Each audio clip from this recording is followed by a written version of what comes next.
In a quiet village where beauty was admired, Adamma was feared, not because she was wicked, but because no man was ever good enough for her. She rejected them all, without mercy. But one day, a stranger came into the village, and what he did to Adamma, no one ever expected. Adamma was the pride of a village. Men traveled from far just to see her, but they always left with broken pride. "You are not my type," she would say, without even looking at them.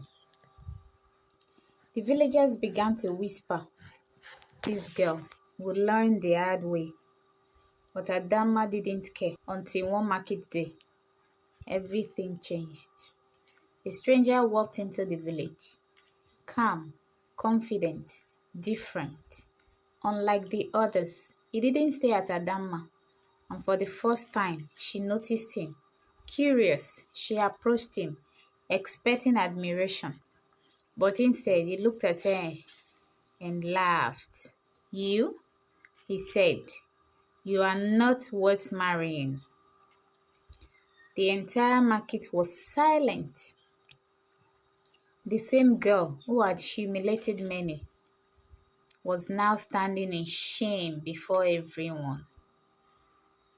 That night, Adamma did not sleep. His words echoed in her mind again and again. "You are not worth marrying." Tears rolled down her face, but they were not tears of weakness. They were tears of anger. "No man has ever spoken to me like that," she whispered, "and he will not go unpunished." That night, something inside her changed. By morning, Adamma was no longer the same girl. The next morning, she stepped out calmly, as if nothing had happened. The villagers watched in confusion, but Adamma had already made a decision. She approached the stranger again. By this time, she smiled. "I came to apologize," she said softly. The village froze. Adamma apologizing? Even the stranger didn't believe her. "Or is this another game?" he asked. But Adamma only smiled. "You will find out soon."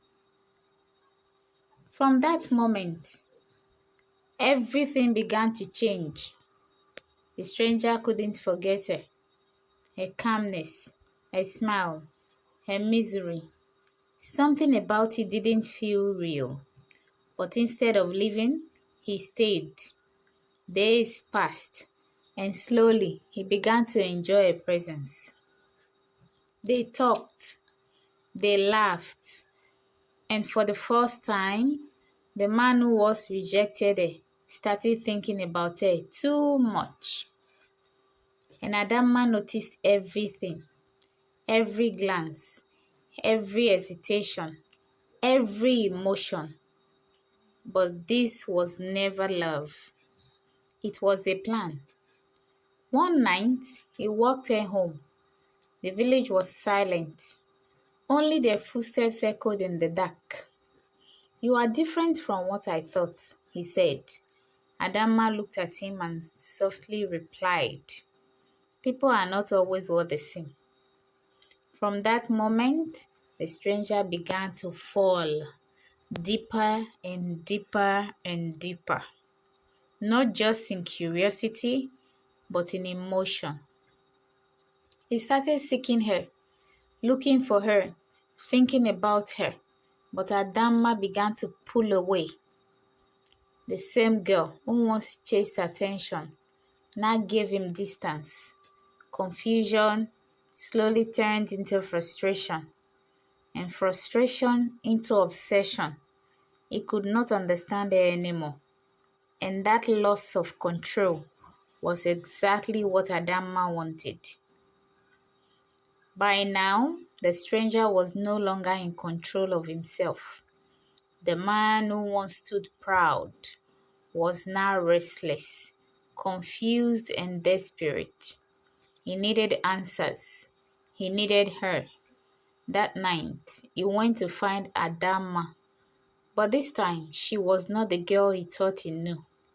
She stood before him, calm, unreadable, powerful.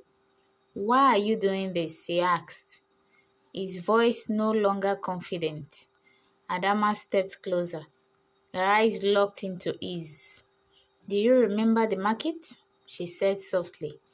The man froze. "Do you remember how you laughed and told me I was not worth marrying?" Silence filled the air. That night, she continued, "You broke something in me." The man's expression changed from confusion to realization, and in that moment, he understood everything. Every smile, every conversation, every moment they shared was never real. It was all a trap. He stepped back slowly, his voice shaking. "So, all of this was revenge?" Adamma didn't answer immediately. She simply looked at him with that same calm expression. Then she smiled, not a soft smile, not a loving smile, but a dangerous one. "Now," she said quietly, "you know how it feels." The man lowered his head, defeated, broken for the first time. He had nothing to say, and Adamma walked away, leaving him in the same silence he once gave her. But the question is, did Adamma truly win, or did she lose something far more important? Put your thoughts in the comment section and kindly subscribe for more interesting videos. Thank you so much for watching.